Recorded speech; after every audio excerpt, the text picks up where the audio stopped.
Well, here are the parts all clean, straightened up, ready to go back together. Now this can only be described as awkward. Trying to get these pieces back in together. Just putting a little touch of synthetic grease on there. That's the end of film catch. That's the easy bit. Here we have the return spring.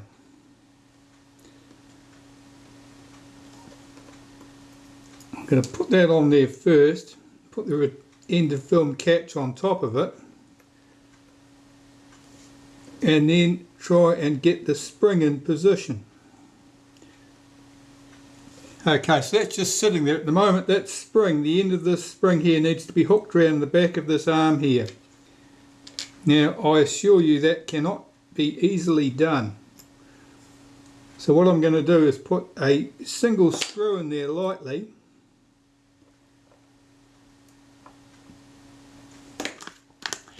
and now I'm going to attempt to fish this spring. I can just see the tip of it in the slot here, and I've got to bring that round to the back of this arm and drop it into position.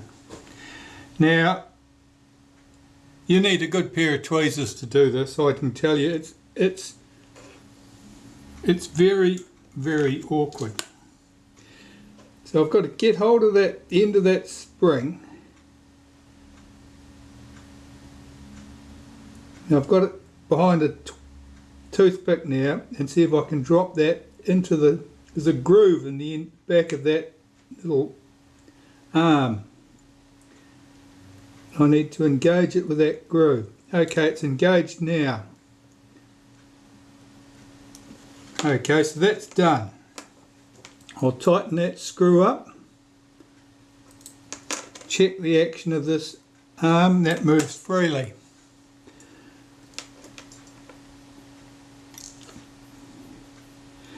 Now I can tell you I have attacked that job in half a dozen ways in the past, and no method comes close to success as easily as doing that as I just did. Okay, so that little catch is back in position. That catch was bent, the spring was bent, and of course it was all full of sand and corrosion products. But that gives us our film advance lever. Now I can do some more with this film advance on the camera. So I'm looking where I've got this. I'll zoom you in a little bit, right there.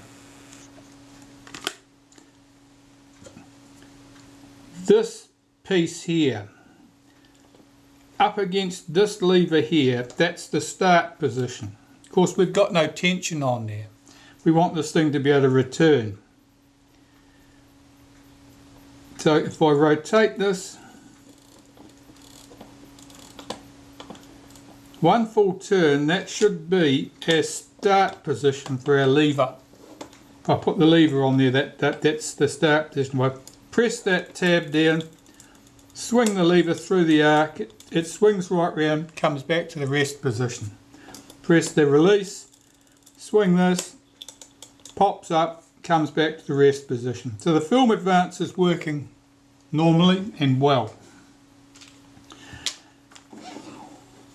I've got the cocking rack here. Now the cocking rack's on the Retina 1A and 2A cameras, next door to indestructible. I know that there was a comment somewhere years ago on the internet that it was a weak link with the Retina 2As, that they had a weak link with this cocking rack. It was absolute crap. They never had a weak link.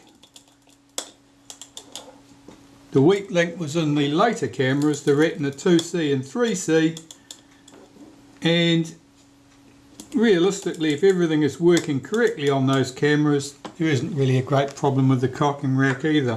When things are not working correctly, of course, the ill effects can be felt all over the place. Okay, so that's our cocking rack in place. If probably didn't see how I did that, so I'll take it out and start again. Basically, feed the cocking rack in from the side there.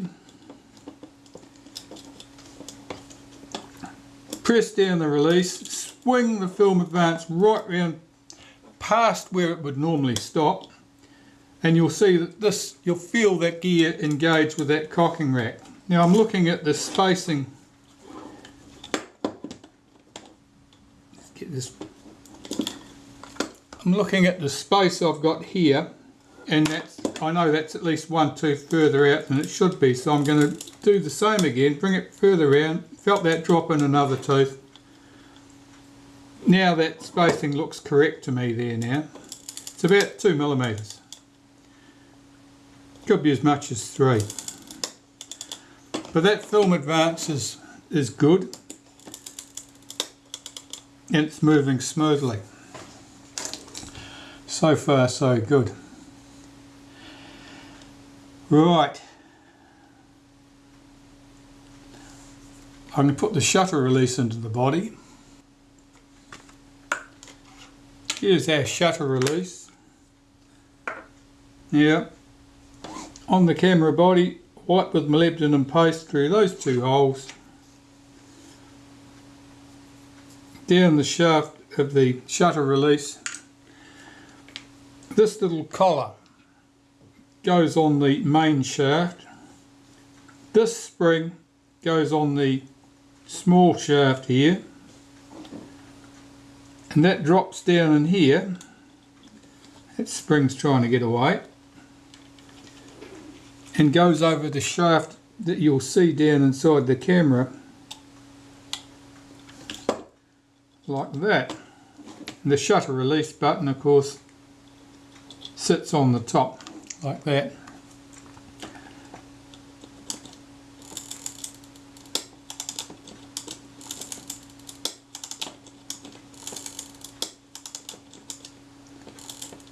And that's all moving smoothly.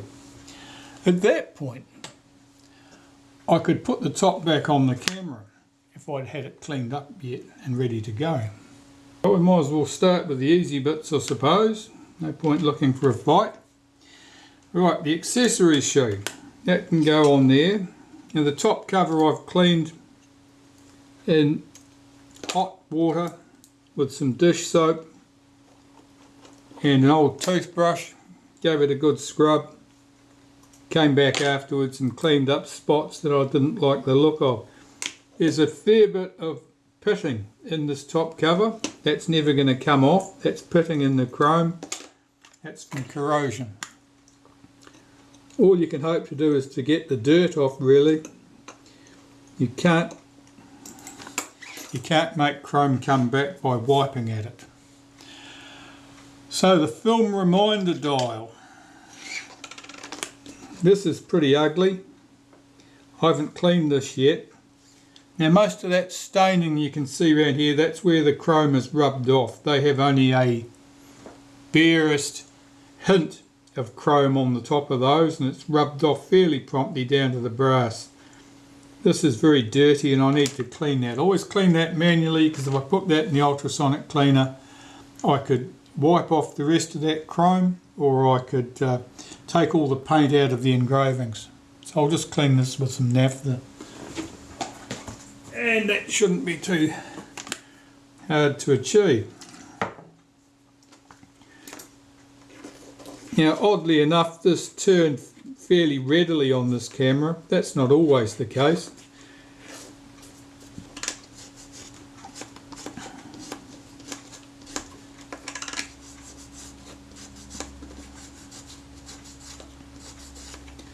The little indents that you see on the underside here, that's where it latches into place. This is a film reminder dial, and you just select which set place you wanted it to sit. So it's got a little spring here, a wavy washer that sits in the back of the screw.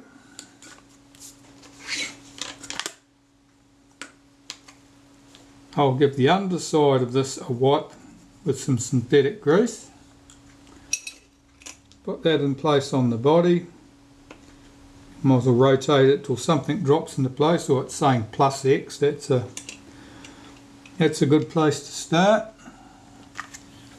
And see if I can get this screw to run in nicely for me. Very fine thread and not particularly easy to get it to pick up.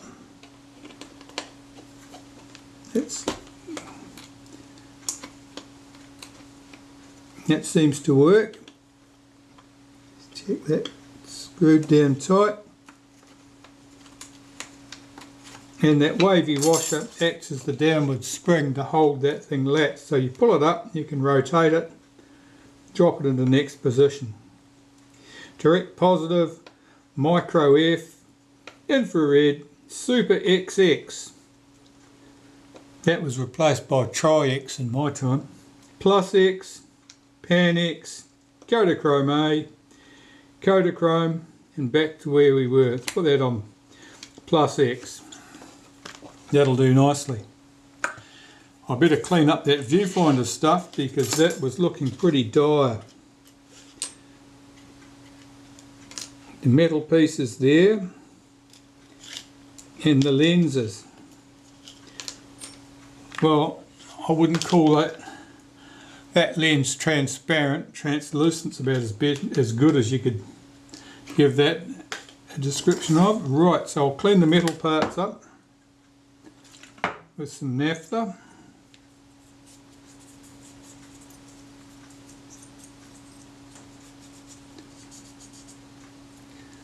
All that naphtha is cigarette lighter fluid. That's Venti is the brand of that one.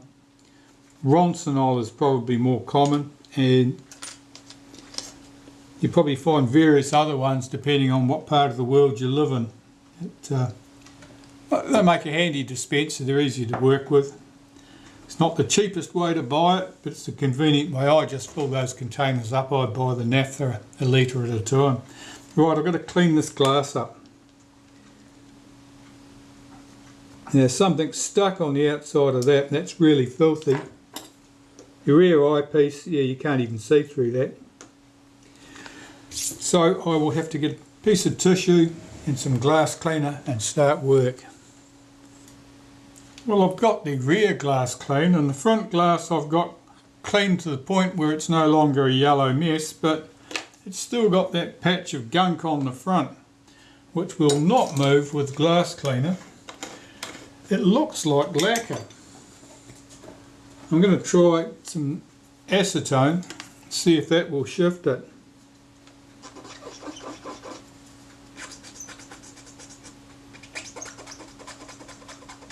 It's not really making a dent. I wonder if it's paint. Something that the acetone doesn't want to eat anyway.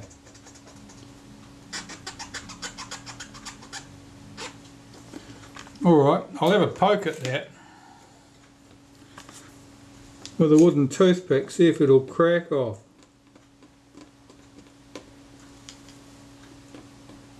No, it won't. Okay, that's a puzzle. I don't know what that is. It's an adhesive or a paint or a lacquer or something, but it's not dissolving with acetone.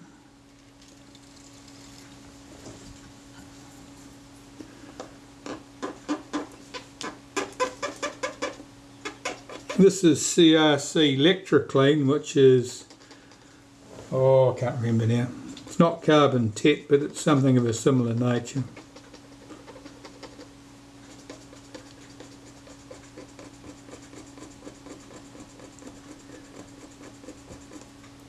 I think I'm shifting it, but I think I'm just scraping it off basically, flake by flake.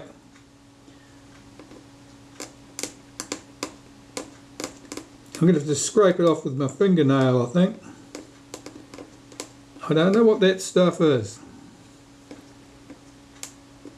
Why it would be on the front of a camera viewfinder lens.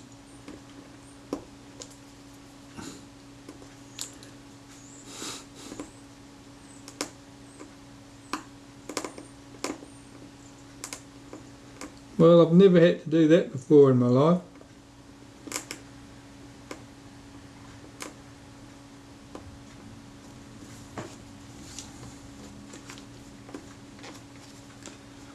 We can see through it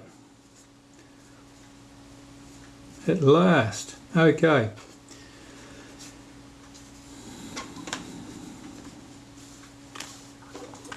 The problem getting these viewfinders back together is it's exceptionally difficult to hold the glass without ending up with extra smudges that you've managed to put on there in the process.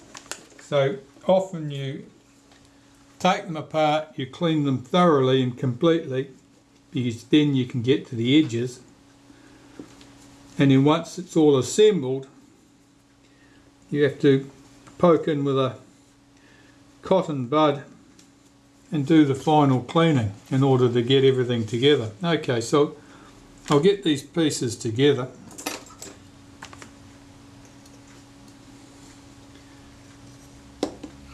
Okay, basically what we've got to achieve is put the front glass in, the rear glass in, and this keeper holds everything in place. Now this works well if you put it all in together as one piece.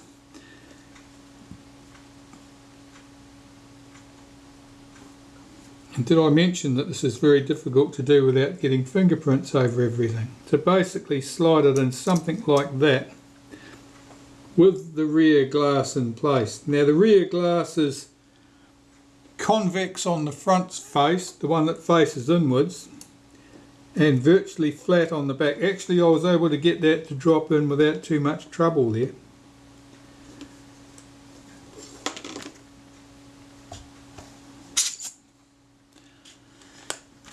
Now before I put the cover on, which will hold that in place, I better check those surfaces and make sure that that the inside surfaces are free from my fingerprints.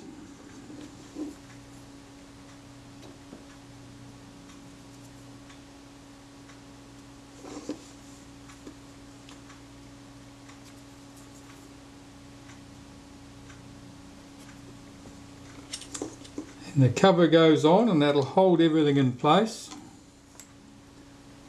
There's that single screw that holds that.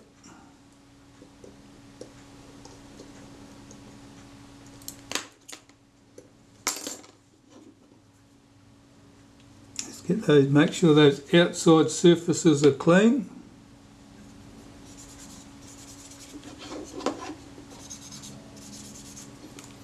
And I'll look out the window and see what we've got.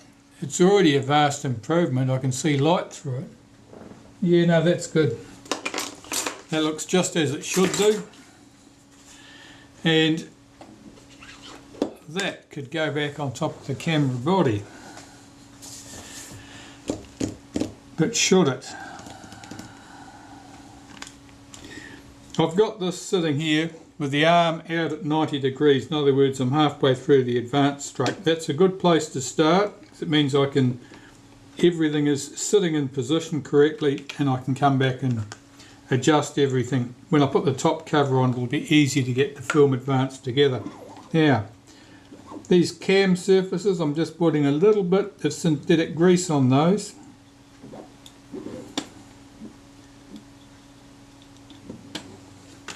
That's all that's required, and that just makes sure that that ratchet action runs smoothly. The longer and smaller diameter of the two springs goes in there.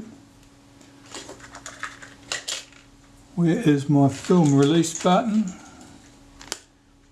That is there.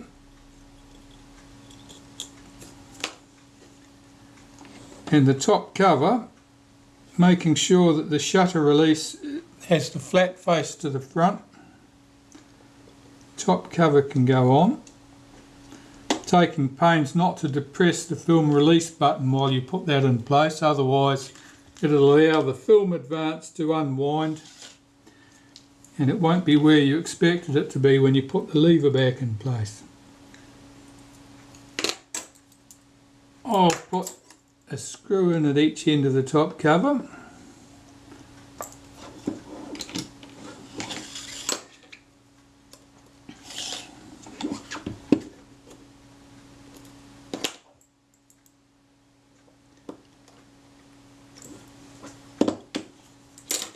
and our shutter release will sit right there. And I've got to clean up the other components that go on top of the film release. The film advance lever goes right there, I should have said. Right, so these other components, these are unhappy.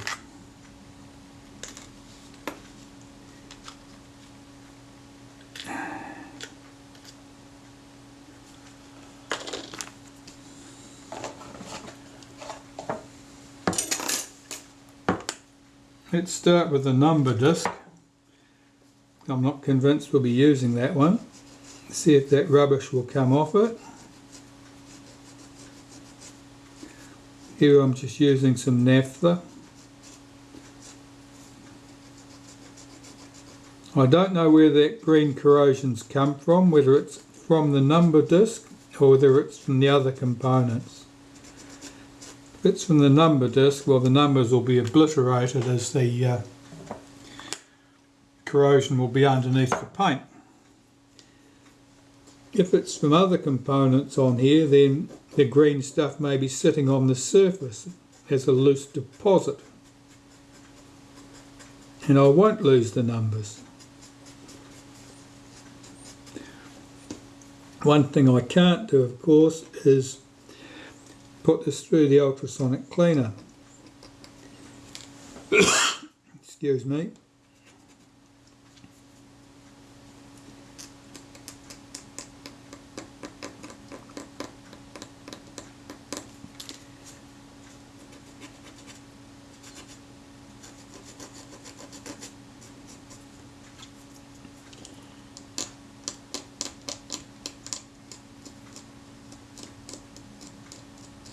Just rubbing at this with a wooden toothpick,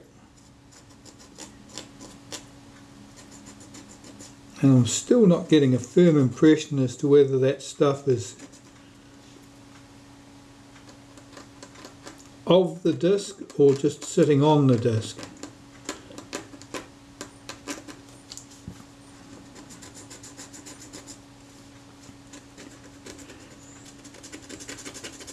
It might be a mixture, I suppose.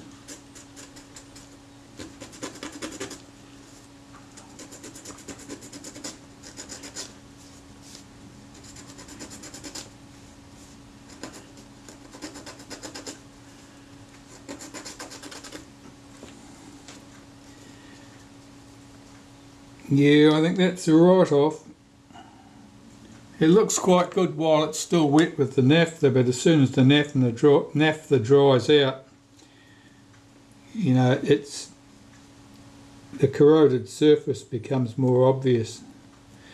So we'll need a new number disc. Okay, part number one. Now, probably of more importance is the frame counter spring or pawl. These, as you probably know, are delicate and they'll die immediately. This is a very early one. You can tell because it's got like a double section to that hook. The later ones weren't quite that shape and they were a heavier section.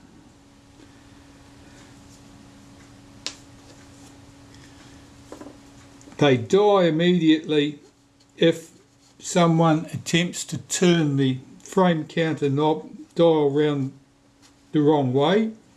That's instant death. They'll also die if the mechanism is clogged up with sand or grit,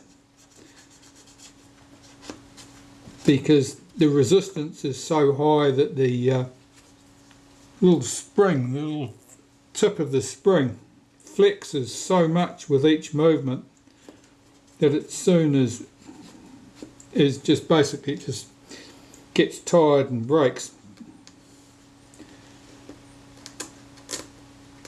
They probably also die from old age just because the metal probably just fails with age. or gets more brittle, or you get corrosion in there, you probably get stress cracking and things like that. And they commonly break, as things do mechanically commonly break, at sharp corners like that. They'll break in a place like that, and where they've been bent up to give it that shape, they'll break across there where you've got a sharp bend. I don't know whether it would have been possible for them to have just that as a gentle curve. Had that been the case, there wouldn't have been a stress point, a sharp stress point that would cause that problem. But for whatever reason, that's not how they did it. They did it with a sharp bend there, and the stuff, they just die. Right, well, we've got that. We've got the screw. I've got the washer, the wavy washer, and the other components, which are all clean. So if I find another number disc, yeah, because you'd be hard pressed to read those numbers. If you didn't know what you were looking for, you'd never be able to decipher that. I think that one would be a bit of an improvement, wouldn't you say? We'll use that one.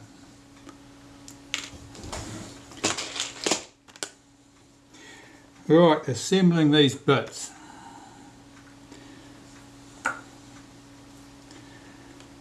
Normally I'll put a little smear of grease on this piece, as assembly grease you could call that. It helps that stick together so that it's all of a piece when I go to put it back in.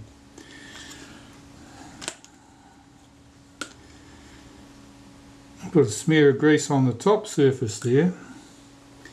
Now our numbered disc, this goes on one way. Let's have a look at this. Now generally this piece has a scribed line on it, a roughly scribed line. Yeah, there it is, which is pointing towards the number 1. It's because the disc could fit in one of two places, and if it's pointing the wrong way, you'll find that your end of film lock up, instead of locking up when it reaches number 1, locks up when it reaches number 21 or 22 or something. Very disconcerting. I'll just put a little bit of synthetic grease on here. Put that in place. Now I've been experimenting with another method of putting the frame counter mechanism in place with the 2 A's and 1 A's. I'm not sure that this is the right one to practice on. It looks a bit delicate. So that's my frame counter assembled here. Let's bring back the camera.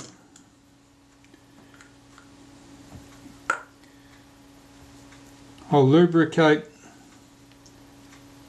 the end of film catch, a bit of synthetic grease. That drops in there.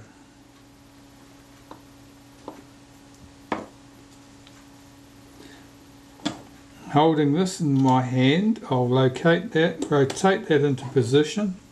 Holding with a little bit of downward pressure with my finger, I'll rotate this clockwise until it engages with the end of film latch on the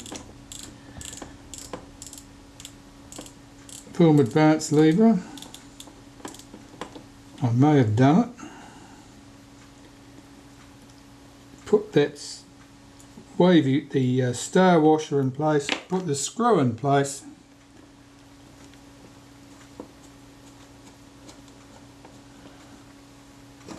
And since I don't see the correct tool in place, I'll do it with the wrong tool. I'll just run that lightly down.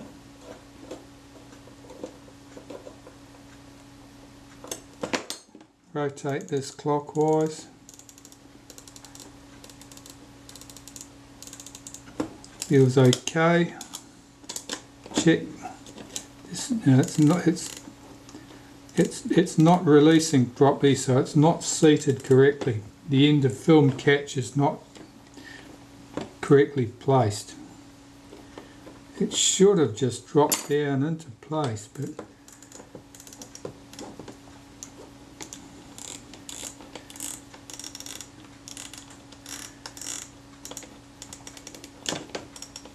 no, it's not happening.